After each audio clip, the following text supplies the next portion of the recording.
اس کی اگزامپل آپ کو ایسے دے دوں کہ اگر ایک بہت بڑا پہلوان ہو اور اس کا مقابلہ کسی چھوٹے پہلوان کے ساتھ ہو جائے تو اوبویسلی جو جیت ہوتی ہے نا وہ بڑے پہلوان کی ہی ہوتی ہے. تو بڑا پہلوان اگر ہے نا 100 مکے مار دے تو وہ کاؤنٹ نہیں ہوتا ہے کیونکہ وہ تو ہے ہی بڑا پہلوان.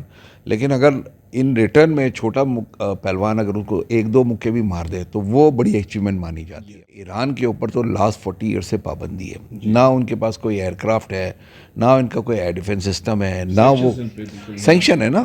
40 ایئر سے ان کے اوپر پابندی ہے.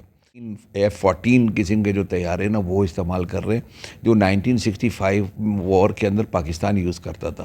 وہ 2 مکے مار دیے ہیں تو وہی اس کی چیز، وہ اس کی جیت ہی یہی ہے کہ اس نے 2 مکے مار دیے. میں ہوں ایز یوزول آپ کا host Imran Siddiqui and welcome to friends TV. ناظرین، آج ہمارے ساتھ بڑے خاص مہمان موجود ہیں جو ڈیفنس انالسٹ ہیں، میجر ہارون رشید صاحب.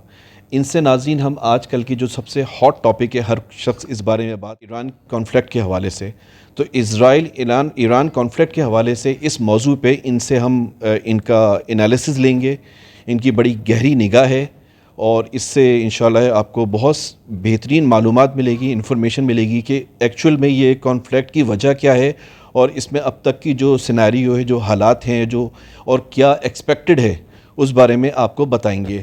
پہلا سوال اس حوالے سے ہے کہ اب تک جو مطلب اس جنگ کو کچھ دن ہو چکے ہیں، کس ملک نے دوسرے ملک کو ڈیمیج کیا ہے اس جنگ کے اندر، ایران اور اسرائیل کانفلکٹ کے حوالے سے؟ اگر اس حوالے سے آپ کچھ اپنا انالیسز بتائیں میرے ہمارے ناظرین کو پلیز. جی السلام علیکم. جی آپ نے جو سوال پوچھا ہے اس کا بڑا کمپلیکیٹڈ اس کا آنسر ہونا چاہیے. ایکچولی میں اس کی اگزامپل آپ کو ایسے دے دوں کہ اگر ایک بہت بڑا پہلوان ہو اور اس کا مقابلہ کسی چھوٹے پہلوان کے ساتھ ہو جائے تو اوبویسلی جو جیت ہوتی ہے نا وہ بڑے پہلوان کی ہی ہوتی ہے. تو بڑا پہلوان کون ہے؟ بڑے پہلوان تو اوبویسلی اسرائیلی ہے، ٹھیک ہے نا. اور اس کی ریزنز ہیں، میں آپ کو بتاتا ہوں. بڑا پہلوان اگر ہے نا 100 مکے مار دے تو وہ کاؤنٹ نہیں ہوتا ہے کیونکہ وہ تو ہے ہی بڑا پہلوان. لیکن اگر ان ریٹرن میں چھوٹا پہلوان اگر ان کو 1-2 مکے بھی مار دے تو وہ بڑی اچیومنٹ مانی جاتی ہے.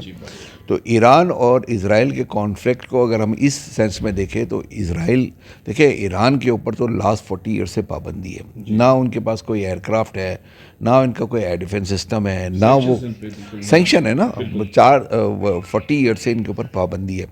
تو کوئی چیز یہ لے نہیں سکتے، باہر سے خرید نہیں سکتے، طرح طرح کی پابندیاں ہیں. کوئی ملک ان کو ایکسپورٹ نہیں کر سکتا ہے، کوئی طیارہ نہیں بنا سکتے ہیں. ان کو پارٹس میں پرابلم ہے. وہ جو یوز کر رہے ہیں وہ فینٹم F-14 قسم کے جو طیارے نا وہ استعمال کر رہے ہیں جو 1965 وار کے اندر پاکستان یوز کرتا تھا. 1965 کے وہ طیارے ہیں.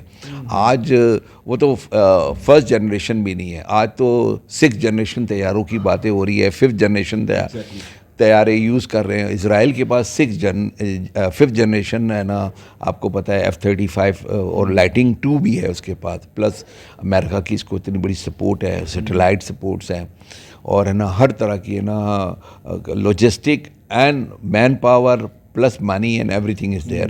تو اٹ از ویری ڈیفیکلٹ کہ جی ہے نا آپ بولیں کہ جی ایران کو نقصان نہیں ہوا. تو ایران کو ڈیفینیٹلی پہلے دن آپ نے دیکھا کہ ان کی ساری جو اپر ٹائر تھی، ساری ملٹری اپر ٹائر، وہ سب وہ ایلیمنیٹ کر دیا گیا. پھر ان کے سارے سائنسدان کو ایلیمنیٹ کر دیا گیا.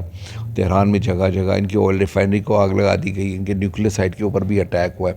Having said that Israel was not expecting کو 2 مکے مار دیے ہیں تو وہی اس کی چیز، وہ اس کی جیت ہی یہی ہے کہ اس نے 2 مکے مار دیے.